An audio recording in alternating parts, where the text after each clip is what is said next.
Salam əziz dostlar, hamı salamlayıram.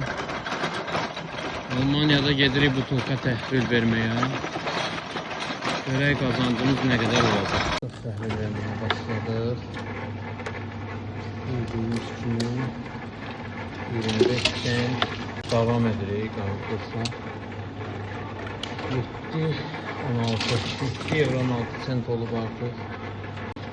Son 3 butulkamız qaldı dostlar. Bu da sonuncu şişemiz.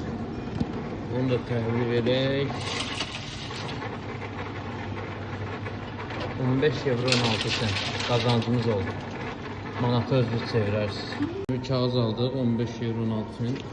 Hal-hazırda kassaya yaxınlaşır. Bu pulu bax bu kassadan götürəcəyik. Peki şu an bu da bizim kazancımız dostlar.